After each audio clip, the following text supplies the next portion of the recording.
My brother Lucas barked out a laugh, so rough it rattled the dinner plates. I sat at the end of the table, my place, usually reserved for Dad, but he had given it up tonight. My fork hovered above rice, slick with olive oil, lips trembling as the words waited inside me, gathering force. Você está me ouvindo, Rafael? Lucas pressed, his smile hungry. Seriously? A luthier? That's not a job, it's a hobby for hippies. Across the creamy tiled dining room, my mother's hands folded with more force than necessary. Her fingers whitened. She wore her striped apron, threads running thin in the middle, and beneath that, her blouse with the collar always pressed down flat. The kitchen still smelled of garlic and roast chicken, but the warmth had faded, replaced by an edge, the buzz of something breaking. I took a sip of water, words tangling in the glass. It's what I want to do. I already met some of the makers in the market. They said. Dad cut me off with a tired sigh, not angry, just so tired. Rafa, please, you're dreaming, you're smart, study law or maybe architecture. Luthiers. He fumbled over the word as if trying it for the first time. They're poor, struggling, you know that. I got the feeling he wanted to be fair, to let me down gently, but the gravity of a father's practicality was too strong. His disappointment made the piped-in fluorescent light suddenly too sharp, cutting shadows on my plate. My little sister Mariana pushed her beans in circles. You could make me a pink guitar, she said, not unkindly, just a child, not seeing the difference between dreams you paint and ones you can hold. Lucas leaned back with the smugness of someone already employed in a downtown bank, suit jacket slung over his chair. When you crash and burn, you're gonna come crawling back for money. Guarantee it. The table quieted. The tick of the kitchen clock counted down my shame. Even the dog stretched under the table seemed to be hiding from what came next. I felt my cheeks warming, fear crawling up my neck, but beneath it, stubborn defiance. I put my fork down, gently enough not to let it clatter. I'll find my own way, I said, voice unsteady. I want to build something lasting, that's all. No one answered. My mother's lips pressed thinner.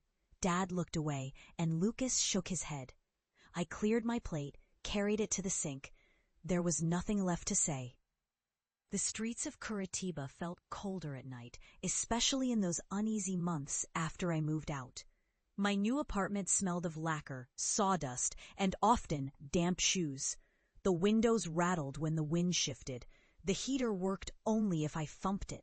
There was a desk lamp by my mattress, secondhand, light pooling on diagrams of violins, cellos, mandolins. Paulownia, spruce, rosewood. Names, textures, prices I could barely afford.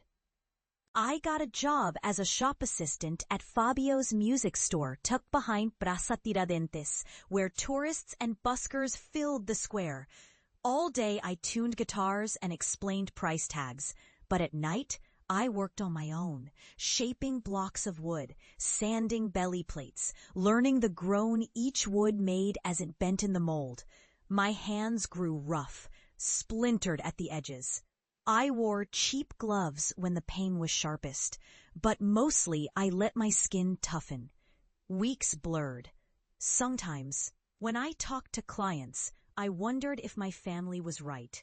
Who actually made a living building musical instruments here? Fabio sold plenty, but they were imported, factory-made. Sometimes real musicians came in, people who made the city's rainy evenings shimmer.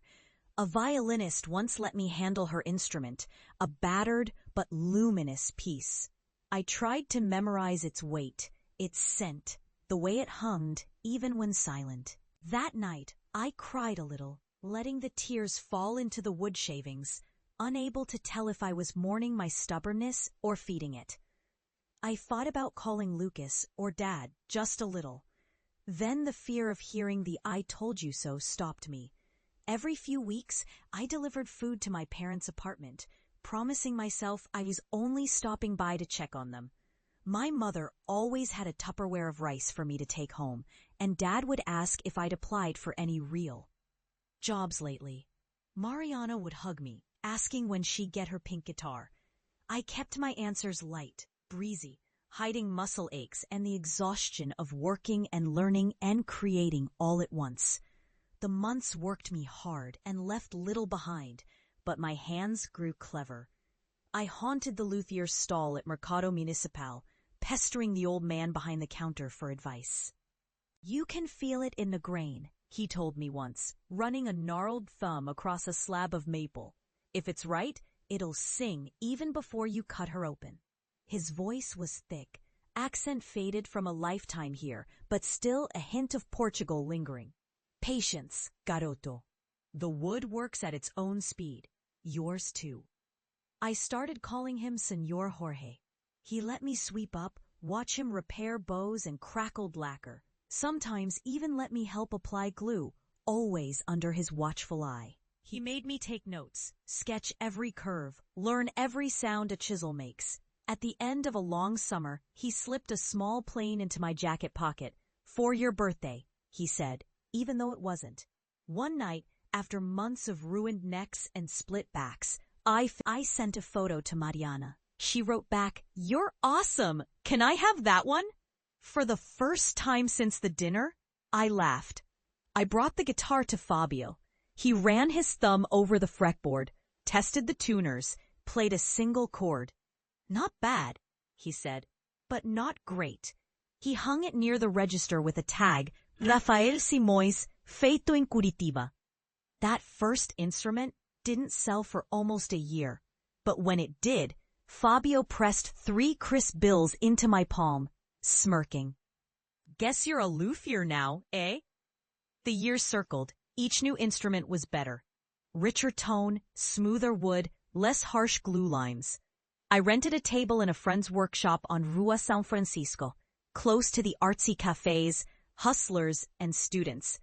The rent was tight, shared with 3 other artisans, including a woman who wove tapestries thick as winter scarves and a leather worker who kept his tools locked in a chest.